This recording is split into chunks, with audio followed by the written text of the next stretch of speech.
This is the story of Miriam Elizabeth Rodriguez Martinez, a woman from San Fernando, Mexico, who took justice into her own hands when the system failed her. Our story begins in 2012, a year that would forever change Miriam's life.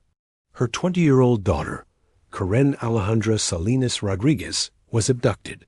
The kidnappers demanded a ransom, and like any desperate parent, Miriam paid it, hoping for her daughter's safe return. She even met with one of the kidnappers to hand over the money, but Karen never came home. The promise was broken, and Miriam's world shattered. For 2 long, agonizing years, Miriam pleaded with the authorities for help.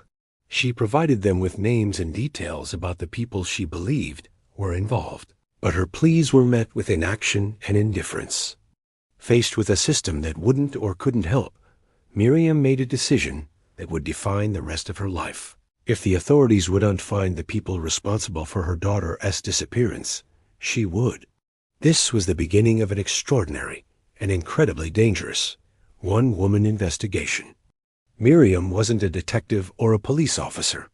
She was a mother fueled by grief and a burning need for justice. She began to hunt down the members of the cartel she believed were responsible for kidnapping her daughter. Her methods were something straight out of a movie. She disguised herself, cutting and dyeing her hair, wearing different uniforms, and adopting various personas to get close to her targets. She pretended to be a pollster, a health worker, and even an election official, using these disguises to gather names, addresses, and crucial information about the cartel members and their families. She wasn't just looking for them. She was studying their lives, their routines, their habits. She learned where they lived, who their friends were, and where their grandmothers shopped. She was patient, methodical, and utterly fearless. One by one, she tracked them down. Her first major breakthrough came when she identified a young man working at a flower shop. She had recognized him from a social media photo, remembering his face from the day her daughter was taken. For weeks, she watched him, learning his routine. One day, she confronted him. He recognized her and ran, but Miriam, then in her 50s, chased him down and held him at gunpoint until the police arrived. The information she got from him led to more arrests. Her investigation wasn't just about finding individuals. It was about dismantling the network responsible. She went after a taxi driver involved in the cartel, tricking his family into revealing his whereabouts. She tracked another suspect all the way to the Texas border. Posing as a government worker, she spent months getting to know the suspect's family until she had enough information to pinpoint his location. In total, her relentless efforts led to the capture of 10 members of the Los Zetas cartel who were directly involved in her daughter's case. Thanks to the evidence Miriam had painstakingly gathered, several of the captured individuals confessed.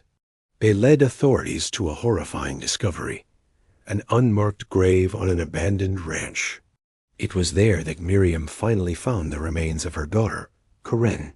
It was a heartbreaking confirmation of her worst fears, but it also brought a painful sense of closure.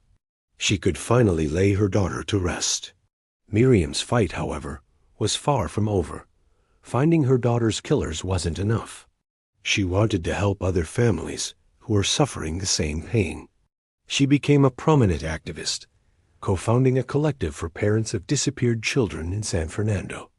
She provided legal and emotional support, sharing her knowledge and her strength with countless others who felt lost and abandoned by the system. She became a beacon of hope for families across Tamaulipas, one of Mexico's most dangerous states. But her bravery came at a great cost. Miriam knew she was a target. The cartel she had challenged was notorious for its brutality. She had requested government protection, but the security provided was inadequate.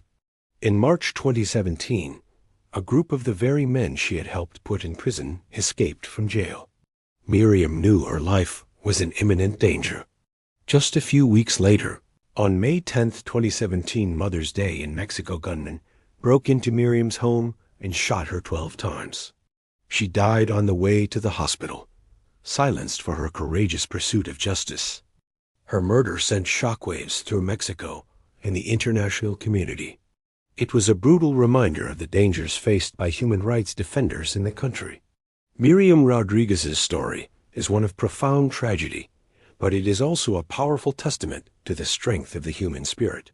She was a mother who refused to let her daughter become just another statistic. She took on one of the most dangerous cartels in the world with nothing but her own wit and determination. She exposed the corruption and inefficiency that allowed criminals to operate with impunity. In the wake of her death, her surviving daughter, a vocal advocate herself, had to flee the country for her own safety. The local government of San Fernando honored Miriam by placing a bronze plaque at the city as central square. It reads, "In memory of Miriam Elizabeth Rodríguez Martinez, activist and tireless fighter for the disappeared of San Fernando, Tamaulipas." Her love for her daughter Karen moved her to fight for justice until her last day. Miriam's legacy lives on through the organization she helped create and in the hearts of the countless families she inspired. Her story forces us to ask difficult questions about justice, accountability, and what we do when the systems designed to protect us fail. She was an ordinary person who did something extraordinary, a true hero who paid the ultimate price for love and justice. Her courage will never be forgotten. Thank you for watching. If you found this story as moving as we did, please like, share, and subscribe for more content like this.